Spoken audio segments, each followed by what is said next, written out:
intervals. Why should you read intervals? How do you identify intervals? Which note should you look at?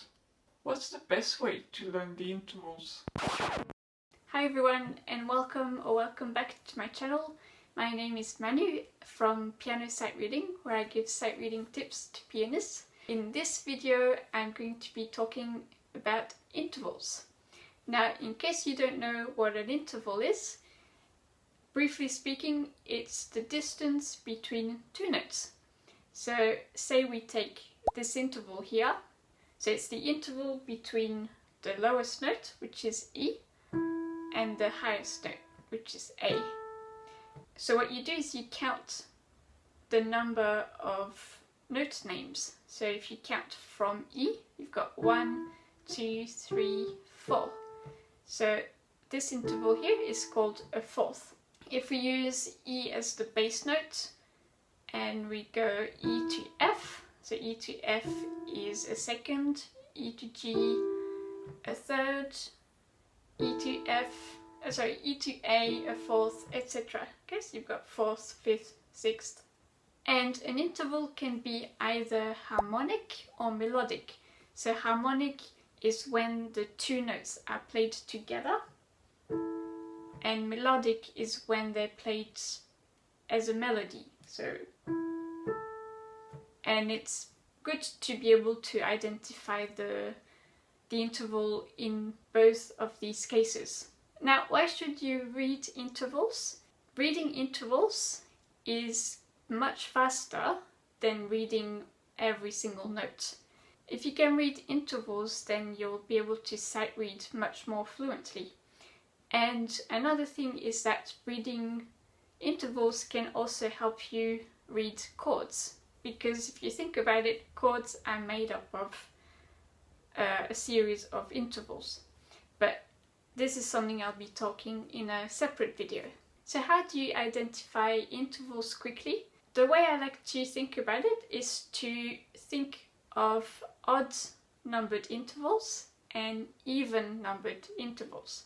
So what I mean by that is, if we take odd numbered intervals, you have a third, a fifth, a seventh, a ninth, etc. Whereas even numbered intervals would be second, fourth, sixth, octave, etc. Let's look at odd numbered intervals first, because those are easiest to identify. So if we look at this example here, the intervals will either have two space notes. So space notes are the notes in the space, so the space between two lines of the staff, or it could be two line notes, so notes that are on the lines. So for a third, you can think of it as a skip. So a skip is when you skip a note. So in the first example, D to F, you are skipping E. And so the way it looks on the staff is just the space note, and then you're skipping the line note, and then the next space note above that. So they will be right next to each other. And if the notes are line notes, then you'll have one note on the line and then another one on the next line. And then to identify all the other odd numbered intervals, look at the number of lines in between. For example, a fifth, you'll have the two space notes and then a space in between. Or if it's the two line notes, you'll have the two line notes with the line in between. And then similarly, if you take a seventh with the two space notes, you'll have two line notes with the two... I'm getting mixed up. So sevenths with two space notes, you will have two spaces in between. And an interval with two line notes, you'll have two line notes.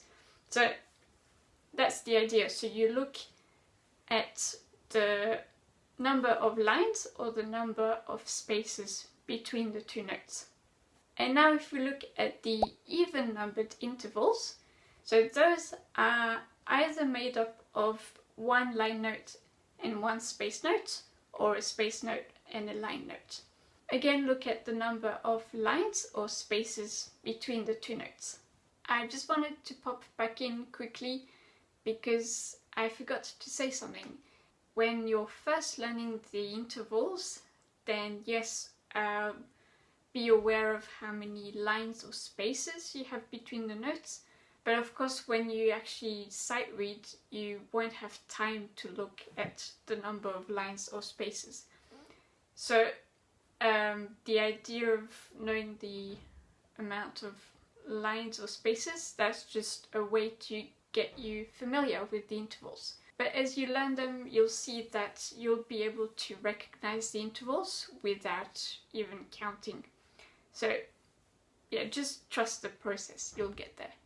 And the easiest one to identify is the second, because as you see, the two notes are right next to each other, because you've got one line note and one space note. And so that interval is very easy to identify. Now, when it comes to sight reading, you only really need to know the distance between the two notes. You don't need to worry about whether you have a major third or a minor sixth or a perfect fourth. You only really need to know whether it's a second, a fourth, a sixth, etc. Because when you're sight reading, you don't have time to work everything out. You only have time to work out the distance, and that's it. Now, because we're counting the interval from the bottom note, it makes sense to look at the bottom note when you're trying to work out an interval. So when you have a passage of music and you have harmonic intervals, just look at the bottom note and then the distance from the bottom note to the top note. So that's the general rule when you have more than one note at a time. Look at the bottom note. And the same thing goes for chords. You would look at the bottom note. So for example, for this interval, we know that the bottom note is E, and we can see that it's a fourth, so it will be A. And you can also work out an interval by the fingering. So a fourth will usually be played with fingers 1 and 4 or 2 and 5. And lastly, what's the best way to learn intervals? Well, I recommend you start with odd numbered intervals because those are easier to identify. And start with thirds because those are the easiest. Once you can identify thirds, go on to fifths, seventh, and so on. And then once you're comfortable recognizing those intervals, then learn the even numbered intervals, the second, fourth, etc. And then once you're comfortable with that, try and put it all together and see if you can identify all the intervals. You can either use an app like Tenuto or Perfect Ear, or you can have a look at this video here where I've done flashcards with intervals. And what I've done is that I've arranged a drill for the odd numbered intervals, another drill for even numbered intervals, and then the last one is where everything is mixed up. So if you need to work on your intervals, then I would recommend you watch that and just play it over and over until you can identify all the intervals. And one last thing is, when you're practicing reading intervals, I would do two different ways. So one where you're sitting away from the piano and you're just reading and figuring out the intervals, and the other way is where you're at the piano and you work out the interval and actually play it. So see if you can do both ways like that. Alright, that's all from me. I hope you found this video useful. If you did, then you know the drill. Like and share it with your fellow musicians. And I will see you in the next video. Happy sight reading!